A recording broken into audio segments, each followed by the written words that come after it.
tropical depression Verbena is passing right over the Philippines, bringing plenty of heavy rainfall, especially across northern areas of Mindanao, Visayas, and southern Luzon.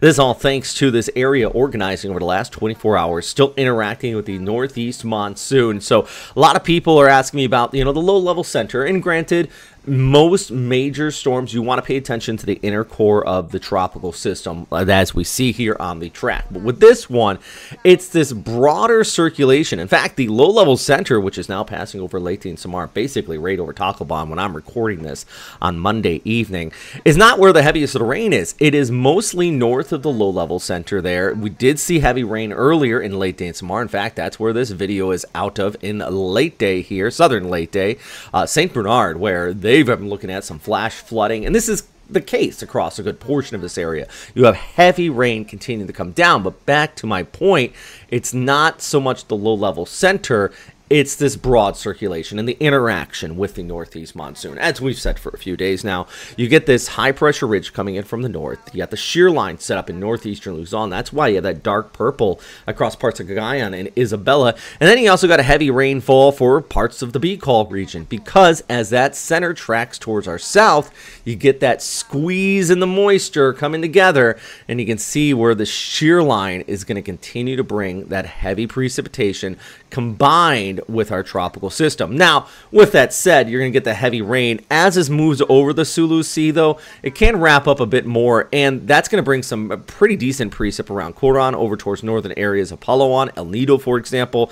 Tuesday's going to be just absolutely messy, and that's the best way to put it. You're going to be looking at least tropical storm strength winds, but really one of the biggest issues is going to continue to be the heavy precipitation across these areas. 100 to 200 millimeters in the forecast there, extending over towards western areas of Visayas still, and then we also continue to see that inflow, of course, with the shear line interaction, and the heaviest by far still continues to be in the forecast for northern areas of Luzon, which I know sounds weird because you look at the center and you look at this and you go, how is it further towards the north? And once again, you get that shear line right there. You got our moisture pulling and wrapping around just like that, and it really is up and down the eastern seaboards as that center moves off like that. So I'll say it one more time just to reiterate, and I know I sound like I'm repeating myself, but it really does go back to the fact that it's a big, broad area. It is messy. It is a tropical depression. There's no debate on that. But it has a lot more factors, and the big issue is going to continue to be the rain with this one. There is some local gusty conditions we're continuing to see. There is that local flood threat out here. I don't know what just happened right there.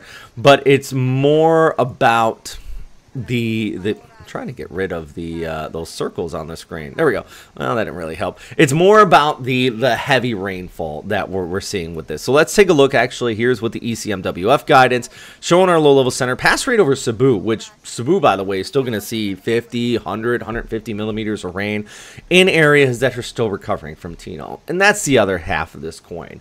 This, in an early season storm, wouldn't be too much of an issue, but then you combine that with the impacts on areas that are still devastated, it really does just kind of add up. Deforestation on top of that, creating mudslides. You already have loose and saturated grounds.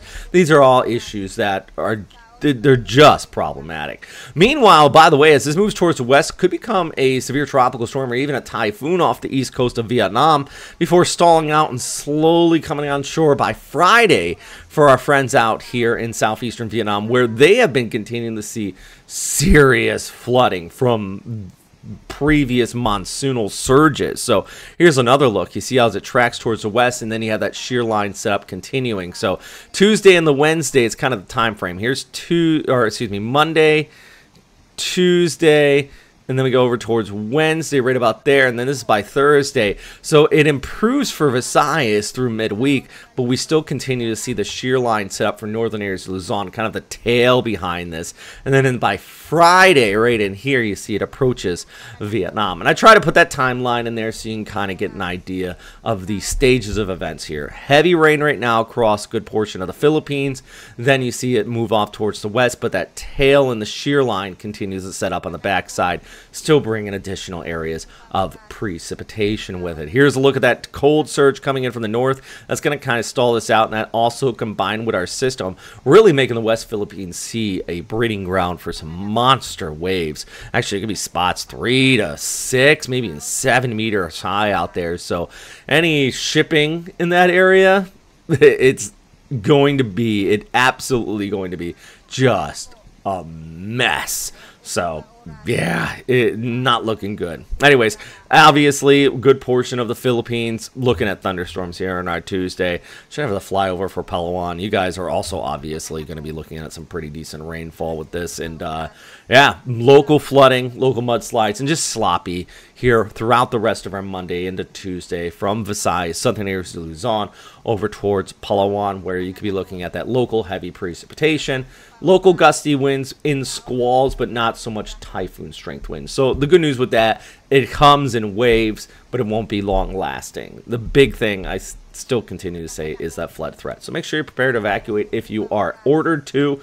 Don't underestimate this. And the people around here are like, it's nothing, it's just a tropical depression. Just make sure you educate and inform, and that's our whole goal here. And let them know, you know, maybe you should check those official sources, because where I showed you this video out from earlier out of Leyte, they're under signal force 1, but they are under red rainfall warning. So they may not have the full-blown tropical storm warning. I mean, look at the trees. The wind's barely blowing. Of course, they're not going to have the signal force 4 or anything like that.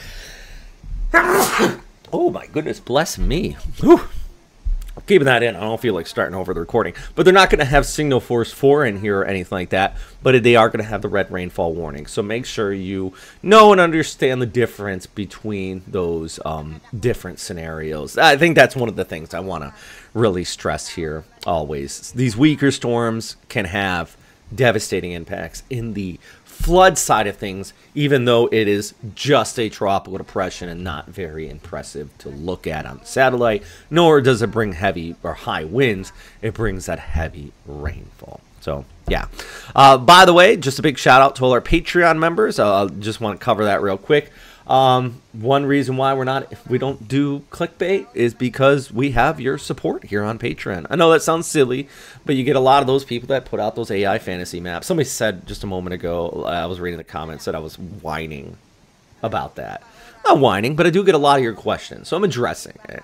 And one reason why we don't do that, because we have a soul, but also too, we don't have to worry about having to try to do clickbait. I just put these updates out, try to educate and inform, and one reason why I don't really worry so much about the clicks is that we have our Patreon members who support the channel and are able to fund it so we can continue to make these fantastic graphics here. And that really does mean a lot. So if you want to be a part of this community and you want to help out, one, hit that subscribe button. That really does help out a lot. We got to get up to 100,000 subscribers, and we can do that if you hit it. So I know that's the algorithm doesn't really promote subscriptions anymore, but once we do get up to it, I'll never ask again. It's about the algorithm trying to help push us into a kind of a different category. I don't know. Anyways, it's hard to explain, but it does make a difference.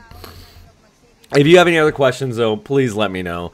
And number one thing, of course, as always, is stay safe. Okay, friends? And I hope you're having a good day, but you are having a safe day out here being impacted by this tropical system.